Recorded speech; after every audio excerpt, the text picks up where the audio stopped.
Selamat datang dalam perkuliahan Matematika 1B. Saya Erik dari program studi Matematika. Kali ini kita mau berbicara mengenai pengantar dari Matematika 1B.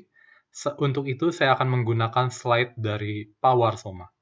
Mari kita melihat tentang pendahuluan bab pengantar ini.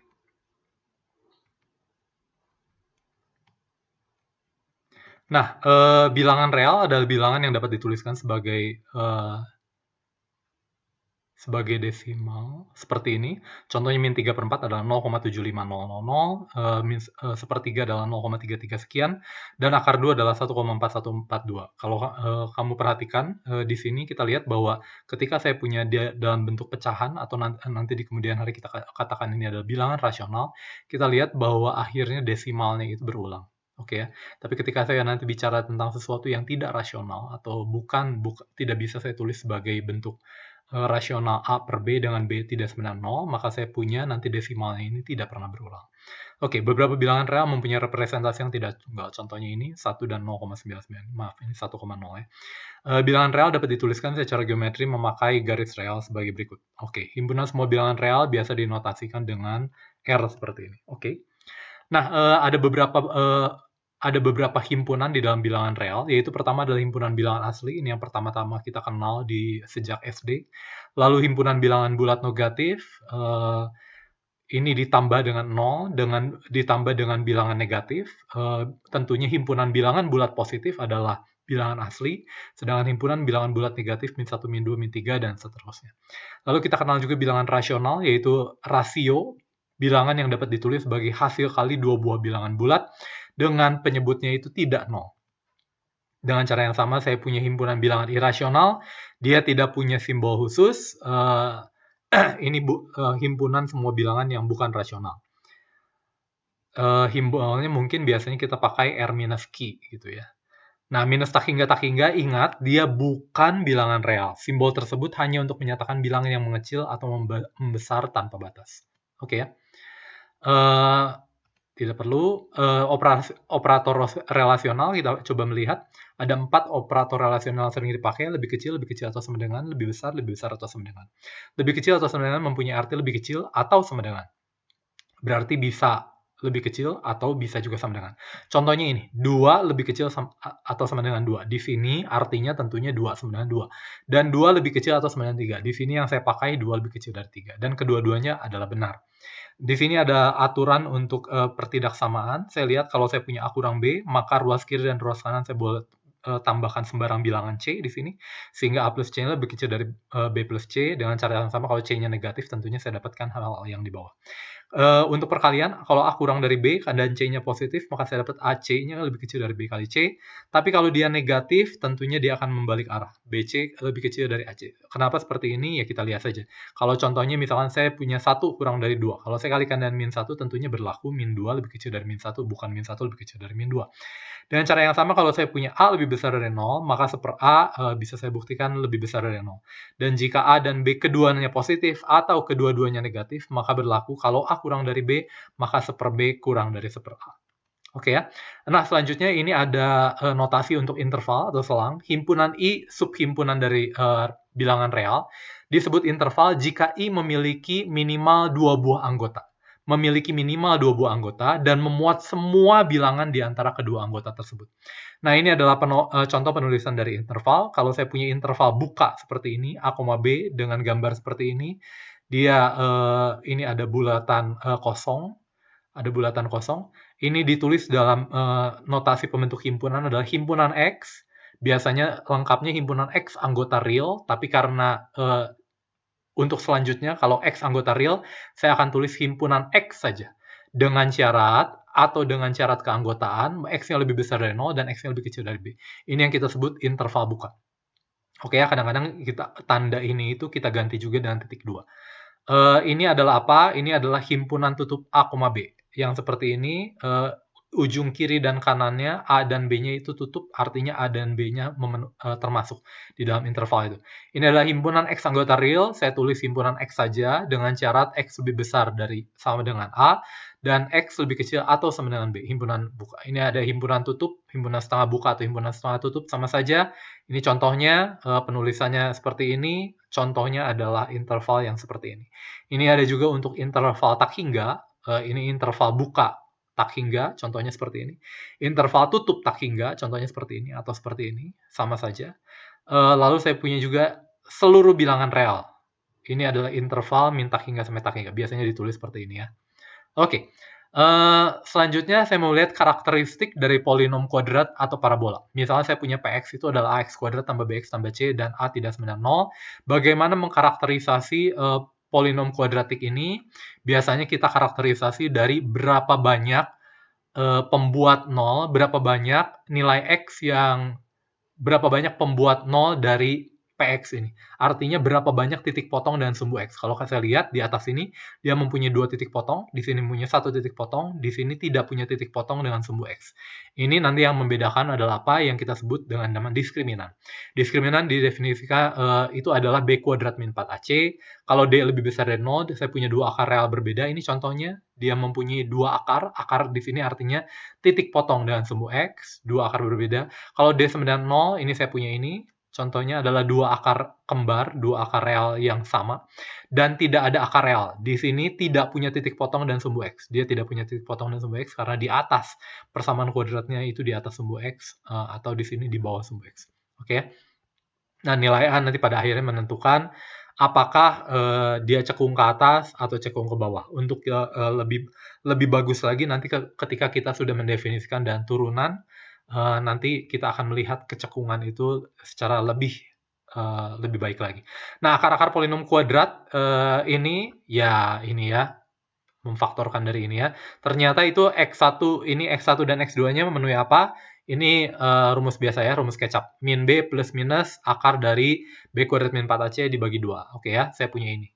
Dan karakteristik dari persamaan kuadrat adalah apa? Dia simetri terhadap tengahnya. Tengahnya apa? Tengahnya tentunya di tengah-tengah di antara titik potongnya. Bisa diperhatikan dari sini ya.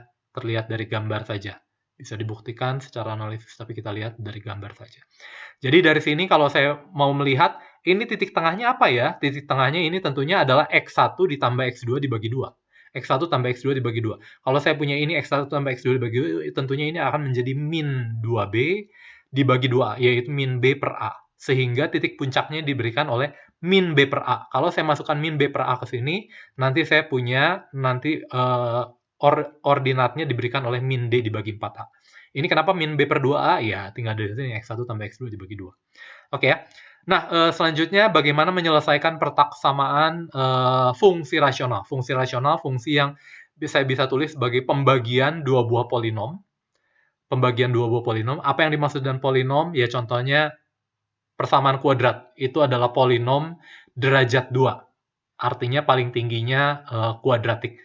Polinom pangkat 3, artinya ya persamaan kubik. Contohnya AX pangkat 3 plus BX kuadrat plus CX plus D, dan seterusnya. Jadi saya punya kalau atasnya polinom, bawahnya polinom, saya bagi, bawahnya tentunya tidak boleh 0, bawahnya tidak boleh 0, maka saya ingin menyelesaikan pertaksamaan rasional seperti ini. Tandanya tentunya boleh di antara 4 operator relasional yang telah kita kenal tadi. Nah, contohnya seperti ini. Kalau saya mau melihat, membandingkan seperti ini, bagaimana cara menyelesaikannya? Mencari semua X anggota real yang memenuhi ini. Nah, langkah-langkah ekuivalen, maaf ini bukan ekuivalen, tapi ekuivalen, itu adalah menambah atau mengurangi kedua ruas dengan bilangan yang sama, atau mengalihkan kedua ruas dengan bilangan positif, atau mengalihkan kedua ruas dengan bilangan negatif. Tapi hati-hati, ketika mengalihkan dengan bilangan negatif, ini menjadi kebalikannya. Ingat ketika kita bicara tadi tentang aturan urutan. Aturan urutannya, kalau saya punya A kurang dari B, kalau dikali C yang negatif, menjadi BC lebih kecil dari AC. Oke, contohnya seperti ini, misalkan saya punya X plus 1 dibagi 2 min X, itu lebih besar sama dengan X dibagi X plus 3. Tentunya, dengan supaya dia terdefinisi dan baik, fungsi rasional ini penyebutnya tidak boleh 0, yaitu X-nya tidak boleh sama dengan 2, dan di sini penyebutnya tidak boleh 0, X-nya tentunya tidak boleh sama dengan minus 3. Nah, buat agar salah satu ruas menjadi 0, artinya saya pindah ruas gitu, Lalu, samakan penyebutnya, kamu bisa sendiri menyamakan penyebutnya sehingga saya dapatkan seperti ini. Satukan penyebutnya sehingga saya punya ini. Kalau kamu perhatikan saya punya 2x² tambah 2x tambah 3. Kalau kamu perhatikan yang atas ini adalah bentuk definite positif. Artinya apa? Artinya dia tidak punya titik potong dengan sumbu x. Artinya dia selalu berada di atas sumbu x kalau kamu coba perhatikan ini ya. Dapatnya dari mana, Pak? Saya lihat ini diskriminannya itu B² min 4AC itu menjadi apa? 4 dikurangi 12. 4 kurangi 12 minus. Karena diskriminannya negatif, maka dia tidak mempunyai titik potong dan sumbu x. Artinya dia di atas sumbu x atau di bawah sumbu x. Dapat dilihat dengan mudah bahwa ini selalu di atas sumbu x. Jadi ini tidak pengaruh lagi ketika saya mau menentukan apakah dia lebih besar sama dengan 0 atau lebih kecil sama dengan 0. Nah, lalu saya buat diagram dengan titik potongnya itu minus 3 dan 2. Kenapa hanya ini? Hati-hati, karena semua fungsi ini, karena fungsi rasional ini hanya berubah tanda di mana? Hanya berubah tanda di minus 3 dan 2. Dia tidak pernah berubah tanda di tempat lain. Karena ini atas selalu positif ya. Dan ini tidak pernah berubah tanda. 2 min X itu tidak pernah berubah tanda kecuali di 2. Dan di sini tidak pernah berubah tanda kecuali di minus 3. Sehingga kapan tandanya berubah hanya ada di minus 3 dan 2. Selebihnya tandanya harus selalu sama. Bagaimana menentukan tanda? Ya, secara mudahnya tinggal kamu substitusi satu bilangan ke sini, kamu dapatkan apakah ini positif atau negatif, sehingga saya dapat ini misalnya negatif, positif, negatif, dan seterusnya. Sehingga kalau saya mencari yang lebih besar sama dengan 0, artinya yang lebih besar sama dengan 0, artinya yang selalu di atas sumbu X, itu adalah ini. Ingat ya, tanda positif ini artinya nilai ini lebih besar 0. Apa artinya lebih besar dari 0? Artinya grafiknya itu selalu di atas sumbu X. Kalau lebih besar dari 2, grafiknya selalu di bawah sumbu X. Ini grafiknya selalu di bawah minus 3. Oke ya. Jadi saya punya yang selalu di atas sumbu X, maka terletak antara minus 3 dan 2. Ini penulisan seperti ini. Jangan lupa ini adalah bulatan kosong, sehingga minus 3-nya tidak masuk dan 2-nya tidak masuk juga. Sehingga saya dapat seluruh himpunan penyelesaian seluruh X anggota real yang memenuhi persamaan ini adalah ini. Oke ya. Selanjutnya saya mau menyelesaikan ini. Saya mau menyelesaikan solusi dari ini. Jadi X² min X-nya harus lebih besar sama dengan 2, dan X² min X-nya harus lebih kecil dari 6. Jadi kita harus menyelesaikan 2 pertidaksamaan, yaitu 2 lebih kecil sama dengan ini, atau X² min X-nya harus lebih besar atau sama dengan 2, dan X² min X-nya harus lebih kecil dari 6. Untuk itu, kita lihat seperti biasa, ini pindahkan ruas supaya menjadi 0, sehingga saya dapatkan saya bisa memfaktorkan ini, yaitu ini. Lalu jangan lupa fungsi ini hanya berganti tanda ketika melewati min 1 atau ketika melewati 2. Oke ya, ketika min 1 dan ketika melewati 2. Ini lebih besar sama dengan 0, berarti satunya boleh, karena boleh 0. Karena begitu saya masuk ke substitusi, minus 1 dia menjadi 0. Dan saya boleh masukkan 2, karena begitu saya substitusi jadi 2, dan boleh lebih, karena ini lebih besar sama dengan 0. Oke ya. Dan cara yang sama saya bisa tes di sini, saya bisa melakukan pengujian sehingga nanti saya dapati bahwa daerah yang lebih besar sama dengan 0 itu adalah daerah sini dan daerah sini. Atau saya dapatkan itu adalah ini sampai min 1 buka kurung dan 2 sampai takinya. Oke ya. Dan cara yang sama saya punya X² min X min 6, saya jadikan pindah ruas supaya salah satu menjadi 0. Lalu ini saya bisa faktorkan, lalu saya buat garis bilangannya. Jangan lupa ini harus bulatan kosong. Mengapa? Karena tidak boleh 0. Karena kalau saya masukkan minus 2, di sini kan jadi 0. Tidak boleh. Dia harus lebih kecil dari 0. Tidak boleh sama dengan 0. Maka minus 2 tidak masuk dan 3 otomatis tidak boleh masuk. Sehingga saya dapat cek tandanya itu adalah plus min plus, sehingga himpunan penyelesaiannya diberikan oleh min 2 dan 3. Sehingga dia harus memenuhi di sini dan harus memenuhi ini. Artinya dia himpunan real yang ada di himpunan di sini dan yang ada di himpunan bilangan real di sini. Jadi saya dapatkan adalah irisannya. Oke. Sehingga saya dapatkan yang termasuk di irisan ini berarti dari minus 2 sampai minus 1 masuk. Ini dari 2 sampai 3, 2 masuk, 3 tidak masuk. Yaitu kadang-kadang biasa kita tulis seperti ini.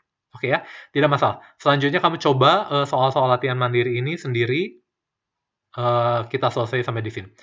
Terima kasih, untuk selanjutnya kita masuk ke bab 1 uraian mengenai fungsi.